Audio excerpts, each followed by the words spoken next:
And yo, listen up. Every motivation video is not for everybody. Every motivation video is not for everybody.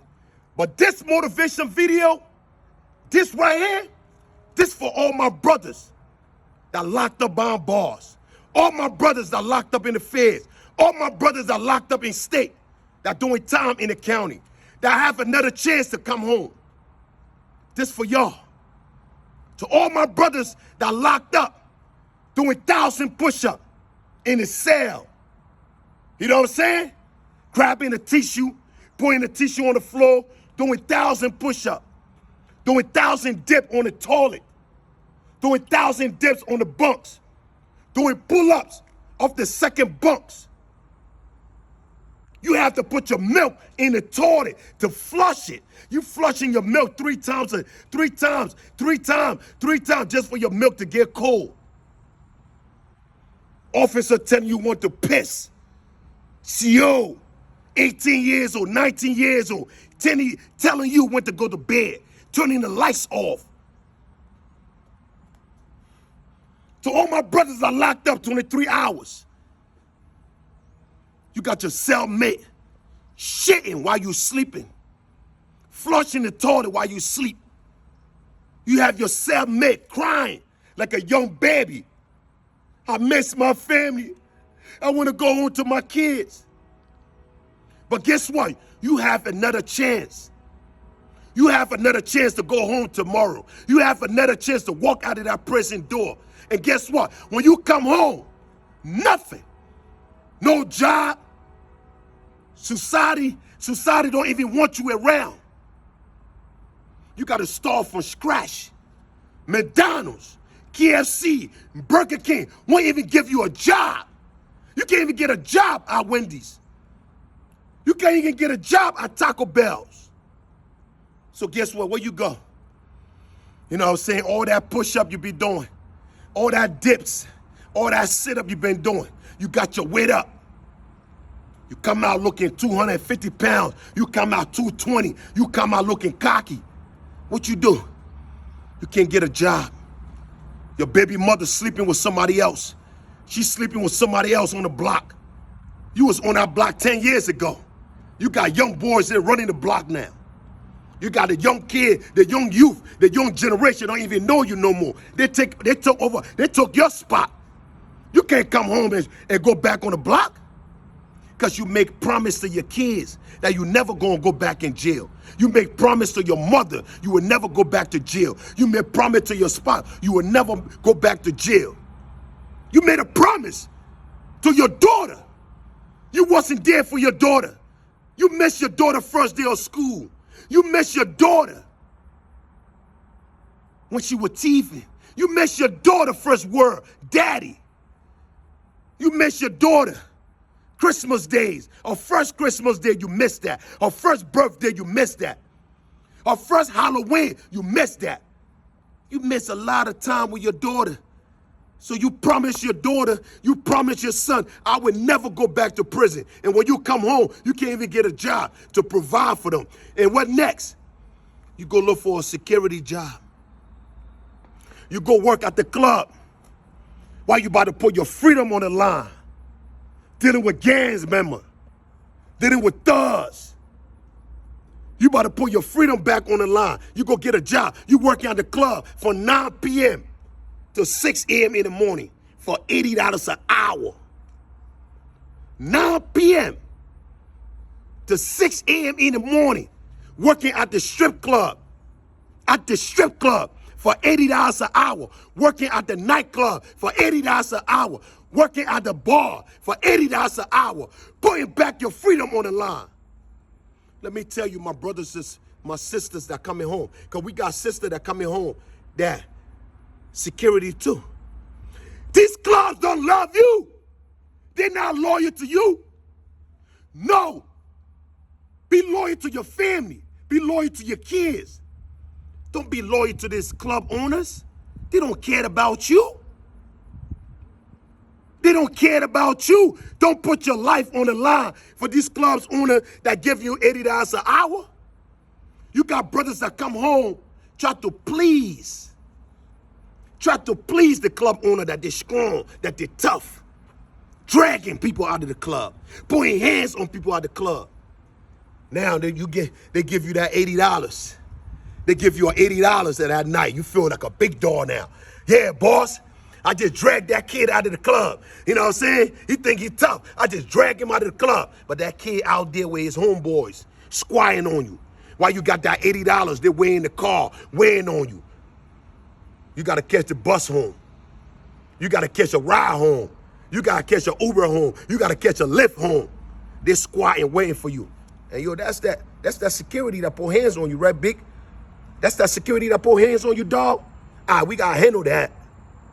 They outside waiting for you. Before you look, I see a lot of security got killed after the clubs. I see a lot of security got beat up after the club. I see a lot of security guards get stabbed. I see it all. I see a lot of security that try to prove to the owner that they're loyal. And guess what? What the owner do? The owners of the club, every time somebody doing something, they call the security. Hey, yo, drag him out of this club. Because they can't do it itself. But what happens when you lay in that hospital? When your hospital bill is $50,000. When you go to Best Hishra, laying in Best Hishra, laying laying in the hospital. Huh? What happened when you lay in that hospital? When your hospital bill is $1,000, your hospital bill is $50,000, your hospital bill is $60,000. Then you got whoever you put your hands on, they're suing you. Then the hospital got a bill for you. What the club do? What the club owner do? They walk away. What they say? We ain't tell you to put your hands on them. We ain't tell you to put that. We ain't tell you to stump that boy to death. We ain't tell you to knock him out. Now you going right back. You just violate probation. Now you going right back to jail for $80. I was in your position. Our job as a security is to protect the young kids that came from college. Our job as a security to protect the innocent kids, the innocent citizen that want to just have a good time. These college kids that come into this nightclub just to have a good time. We're here to protect them. Our life, our freedom is on the line for them. How many times a fight break up in the club? Bottles are thrown all over the place. Cheers. How many times? How many times? How many times as a security we put our life on the line to protect the citizen that come to the nightclubs?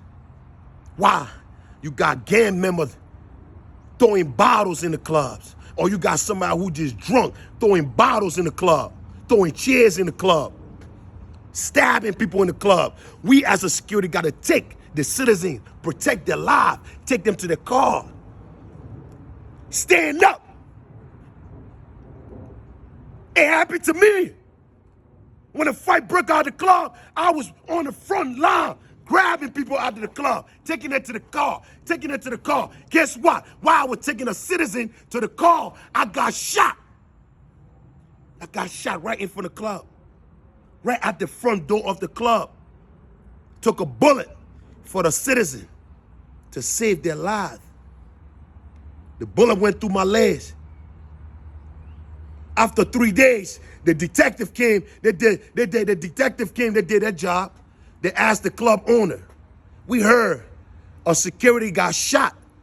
The club owner said, nah, ain't no security got shot. And he wasn't no security. He never worked for this club. After 2 years working for this club, after 2 years putting my life on the line for this club, after 2 years working from 9 p.m. to 6 a.m. for this club, I got shot in front of this club, protecting our people, because that's what we do. But who got our back? Who got our back?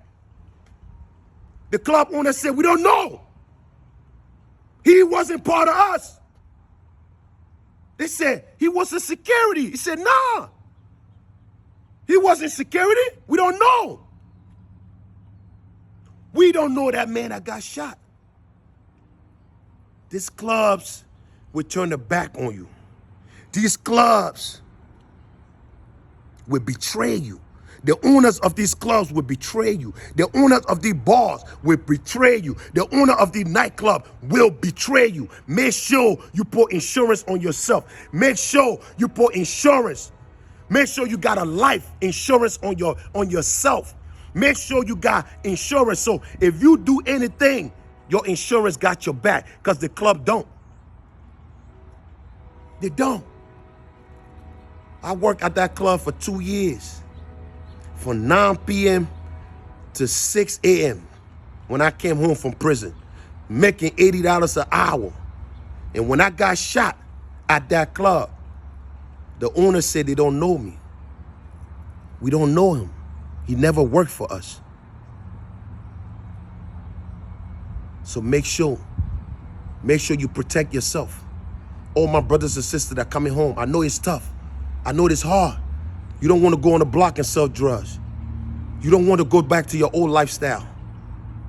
But while you work in security, protect yourself. Put insurance on yourself. Put a lifetime insurance on your body. Because at the end of the day, only you got you. Only you got your back. You know what I'm saying? Nobody else got your back. Not the club, because they're only there for themselves. Because when it go down, they gonna say they don't know you. We don't know him. He wasn't with us. We don't know him. So make sure, who are you loyal to? Don't never be loyal to no club owners. Be loyal to yourself. Because at the end of the storm, only you got your own back.